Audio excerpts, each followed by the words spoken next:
thevoicebeforethevoid.net. What the Moon Brings by H.P. Lovecraft. Read by The Voice Before the Void. I hate the moon.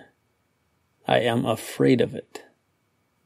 For when it shines on certain scenes familiar and loved, it sometimes makes them unfamiliar and hideous.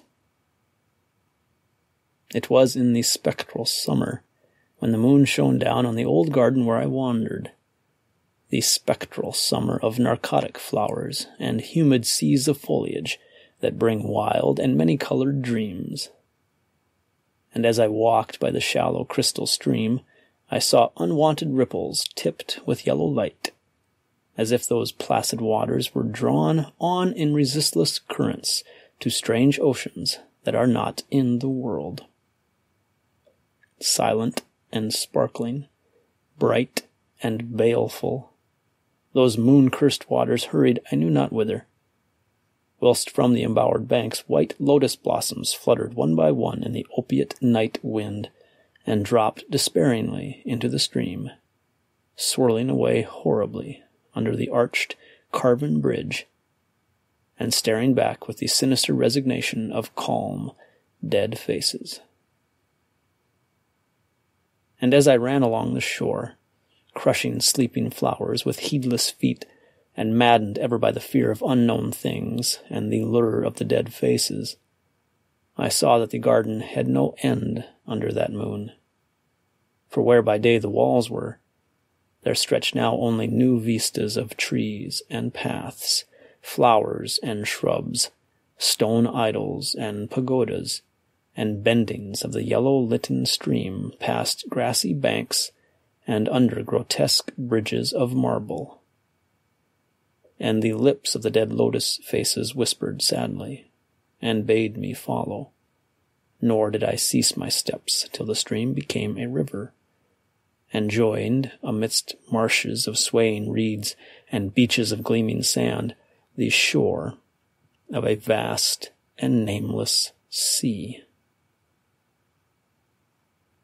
Upon that sea the hateful moon shone, and over its unvocal waves weird perfumes breeded.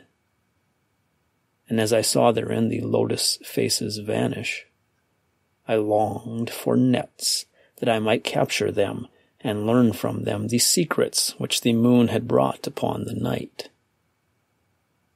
But when that moon went over to the west, and the still tide ebbed from the sullen shore, I saw in that light old spires that the waves almost uncovered, and white columns gay with festoons of green seaweed. And knowing that to this sunken place all the dead had come, I trembled, and did not wish again to speak with the lotus faces. Yet when I saw afar out in the sea a black condor descend from the sky to seek rest on a vast reef, I would fain have questioned him, and asked him of those whom I had known when they were alive.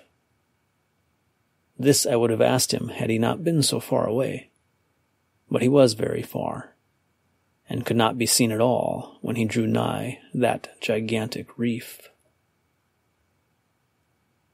So I watched the tide go out under that sinking moon, and saw gleaming the spires, the towers, and the roofs of that dead, dripping city. And as I watched, my nostrils tried to close against the perfume-conquering stench of the world's dead. For truly, in this unplaced and forgotten spot, had all the flesh of the churchyards gathered for puffy sea worms to gnaw and glut upon. Over these horrors the evil moon now hung very low, but the puffy worms of the sea need no moon to feed by.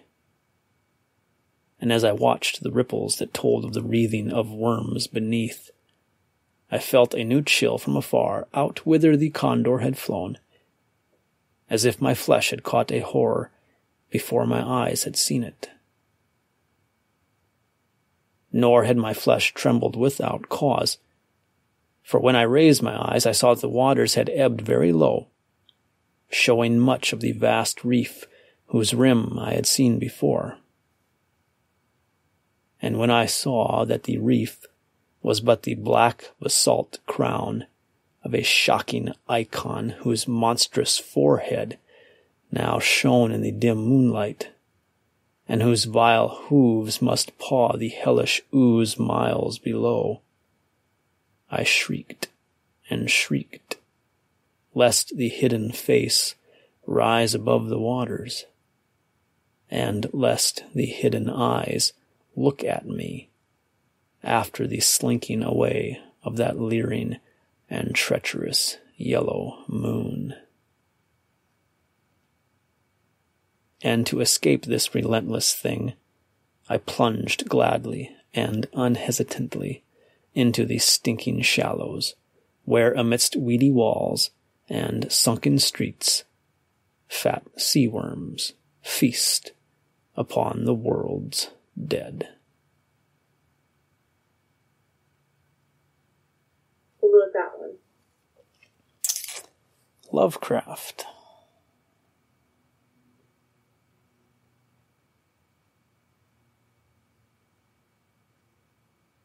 You know what?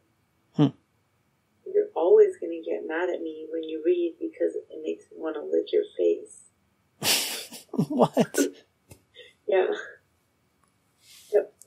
I'm reading about worms feasting on dead flesh, and I'm like, want to lick your mouth. I like it when you read to me. Yeah. Yep. I love when you read to me. Thank you.